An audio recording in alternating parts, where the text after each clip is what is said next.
The Alleghany Journal is delighted today to speak and interview David Crosier, who's an experienced Covington City Councilman.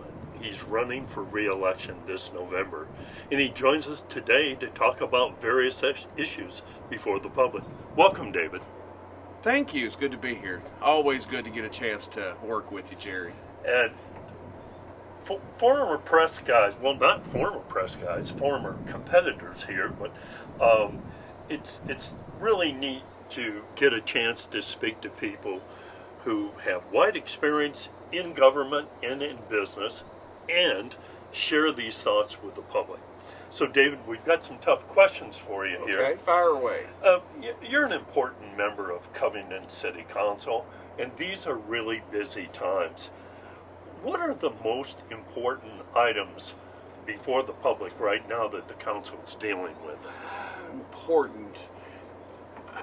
It might sound like a stock answer, but I think everything we do is important. What we're doing now that's so important is building on the work we've done over the last 12 years. You kind of have to know what the condition the city was in financially, governmentally in 2012 to understand where we are now. The biggest challenge now is taking that positive work we've done and now being able to implement paving, infrastructure work, bridge repairs. That doesn't sound fun, but through the years we haven't had the finances to do that. Now, thanks to a lot of work from a lot of people, we're at the point we're able to really start doing some nice things. And when folks come before the Covington City Council, most of the time when they're not happy, it has to do with finances, doesn't it? It does.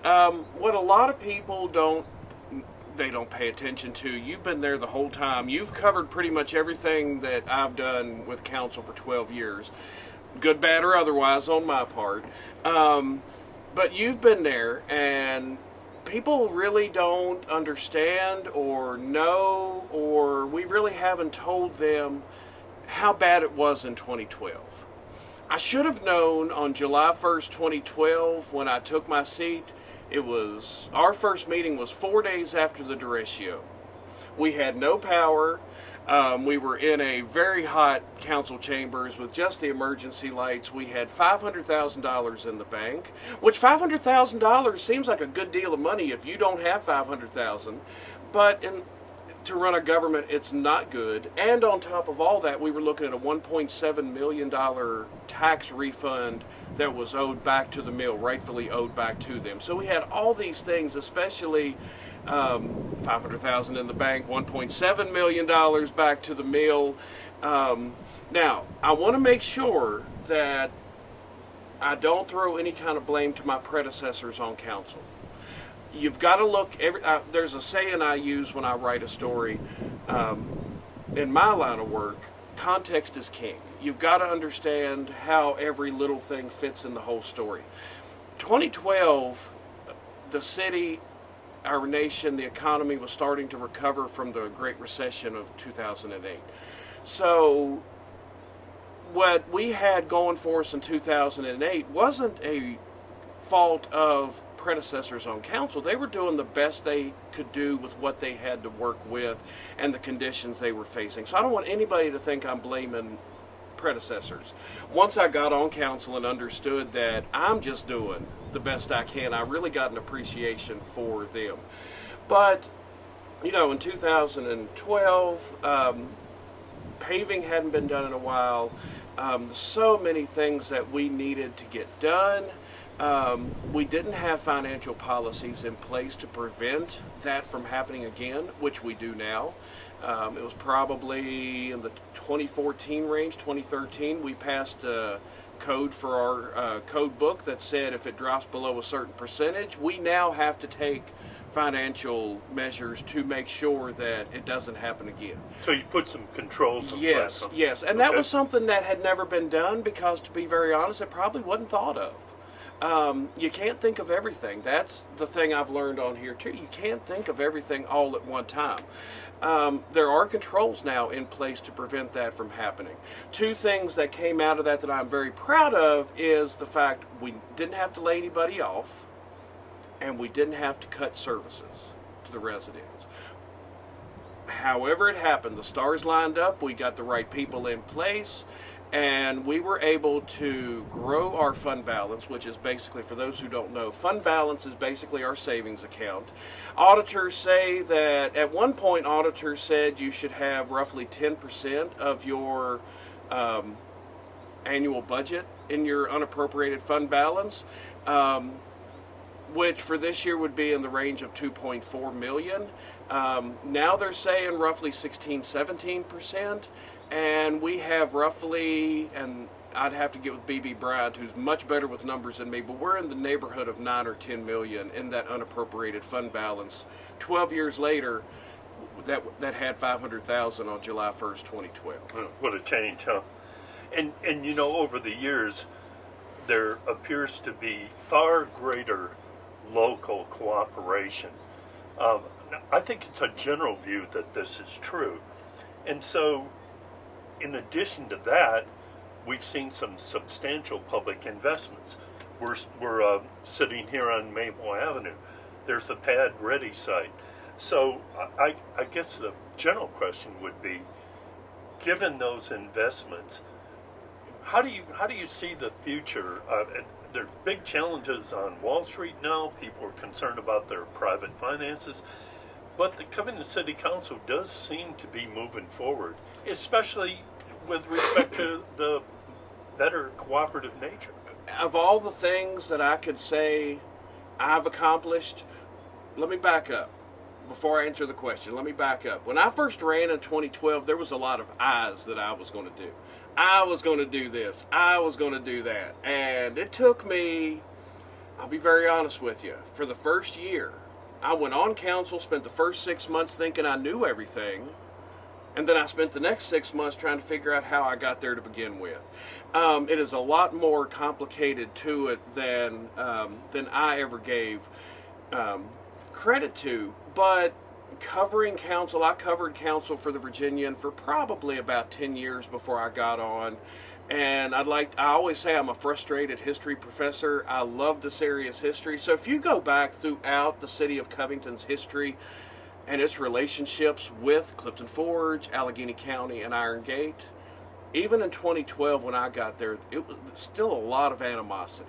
There was still not a lot of cooperation. And of all the things that I could say I personally have championed for 12 years was encouraging better cooperation with the other governments. And luckily there were some new people, fresh blood coming along in the other governing bodies that helped facilitate that. What we've accomplished with the pad site, what we've accomplished with, there is a tax abatement program between Alleghany County, Covington, and Clifton Forge not a lot of people know about, that we passed at one time several years ago, that gave tax incentives for people to fix up their properties across the board, so people in Alleghany County could get the same benefit Covington or Clifton Forge. The only way we continue what we've done is by keeping those partnerships in place. Now, I want to go on record here and now and say I was for the school consolidation. I would vote for that again tonight. I am not for governmental consolidation. I don't think it's in the best interest of the city's residents. We can accomplish what we want to accomplish and maintain what we have through these regional efforts. At one point, Tom Seibold, the mayor, B.B. Brown, our financial director, and myself sat down just trying to come up with a list of things, and this was probably 5 or 6 years ago, that we did jointly with the governments. And we came up at that point just in about 30 seconds about 40 different things that, wow. But not just sports, but recreation, arts, economic development. Now at the pad site, when that really started taking off, I was the chairman of the Economic Development Corporation. And it's so nice now to see that just about get to a point to where we're ready to market and bring somebody in and bring some jobs in. That's what the last 12 years was all about. The last 12 years was about setting the stage for now being able to go and take those accomplishments and fixing all of that and being able to really do some good stuff now. And you know, the future is going to bring challenges as it has in the past, and also those challenges often involve governmental obligations. So, do you see some clouds in the future with respect to either taxes and obligations that seem just as difficult to deal with as in the past, or what's the outlook? People are always concerned about the future of local taxes. Mm-hmm. Our biggest concern for me right now is the landfill. When I got on council in 2012, I campaigned on we need to get out of the landfill business. That needed to be another joint operation on the list with the county. We should have then had, in my mind, we should have had a joint transfer station at that point. Unfortunately, what I thought we should do, and the reality, kind of what you're saying, the reality of it was when I got on council, we were told there was 20 years left in the landfill. Then a couple of years, it was down to 7 years. A couple of years after that, it was down to 6 months. So, and that was one of those, kind of like my predecessors, what they did during the recession, we did the best with what we could. Now, at that same time, while we were negotiating with the county couldn't make a move because they had a contract with their partner who operated the transfer station with. So it seemed like every time we were needing to work with the county on landfill, we were just kind of two ships passing in the night.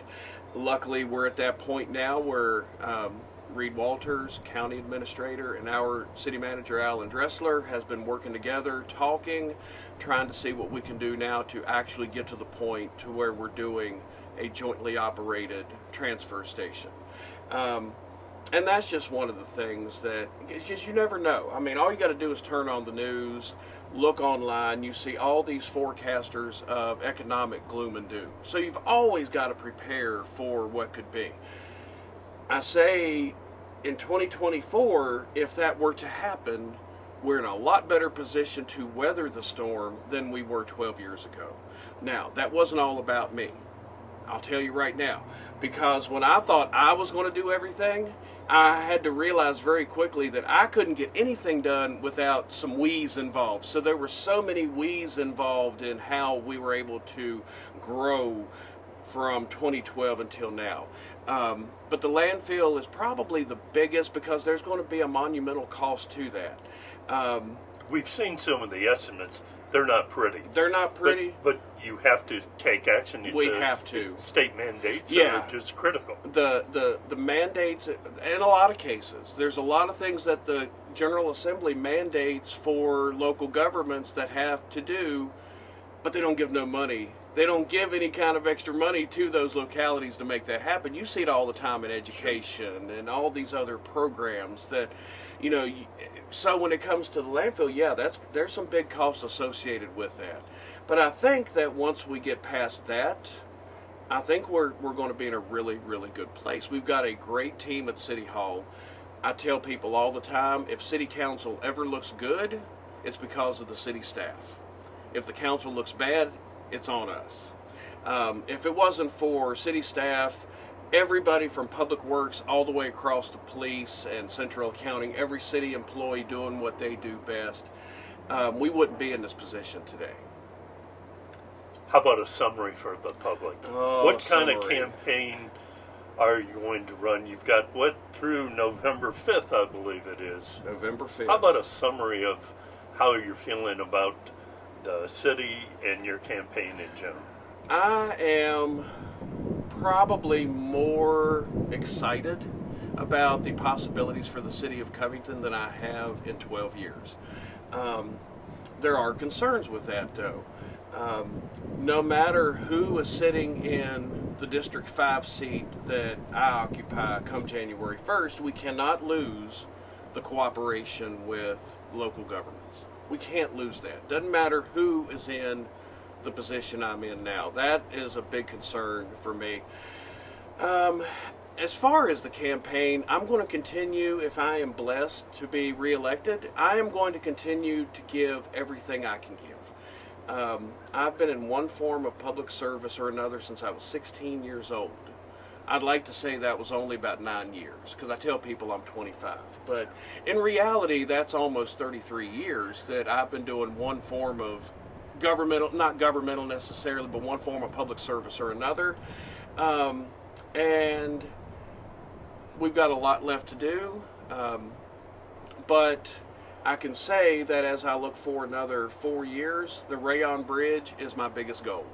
I want to be there pushing for the Rayon Bridge in 26 when they start building, and then be there for the ribbon cutting when they cut the ribbon in 28. Well, you were part of the council that decided 4 or 5 years ago to put aside, what was it, $200,000 each year to be able to it was finance your portion of the bridge? It was $100,000 each year over a 4-year period. And VDOT, we did in August. I got my months mixed up. In August, we passed the appropriation resolution to actually make that payment. So there was a part for us to play, but we had to put aside $400,000. The bridge is $14 million. $400,000 was a small price to pay, and if it takes to 26 just so we get the benefits of that $14 and some million bridge, it's worth it. There is still a lot of work to do, and I'm looking forward to doing it. But we just got to be careful moving forward. We can't lose these relationships with the county. And my concern moving forward, whether I'm on council or not, I've been doing this for 43 years. There's a lot of people in local leadership positions that have been doing it a long time. And we're going to get to a point where we're going to be starting to shuffle off to let new people come along. And I can tell you, over 12 years, the hardest nut to crack has been community involvement in the city of Covington. I've got a lot of people in my district that put a lot of trust in me, but when it comes down to people saying, well, we don't know what's going on, or, we read this, or we see that, you didn't tell us anything, I call BS on that. I've missed in 12... And maybe that's part of our job. Maybe, we could do a better job about all that. I have, in 12 years, I've missed one regular meeting, one work session, and one budget meeting. Never has any of those meetings ever been held behind closed doors. They've always been held in the public. Every vote we've taken in 12 years has been done publicly. At meetings, you're at just about every one of them. You have 2 newspapers. We put information on the radio station. We put stuff out on Facebook, social media, website. We put it in the parks. We put it on the backs of the utility bills. There's still a disconnect between how to get the information out. Now, I was always taught growing up, there was something called responsive citizenry, to where I put forth a little effort on my own. If you put a story out and I don't understand it, I just don't go by with what you say. I ask questions. We don't get a lot of that. We don't get people stepping up and saying, it's nice this year that there are people running for council. It's great. We haven't had that. But as all these people, especially young people, we have got to get younger people involved. Now, a couple of times I've been able to get some young people to come out and take some appointments on some of these boards. But until we crack that nut to where we get more citizens out to actually get involved, and I don't mean running for council, there are so many things to be done. Social service organizations, church organizations, all these different agencies that do programs to help other people and help the community. There are ways to get involved. If reelected again, I'm going to continue to make that one of my, I said it in 2012 and I'll say it now, getting more people involved. It has been and will continue to be one of my biggest goals. Thanks very much for taking your time today. Thank you. Yes, sir.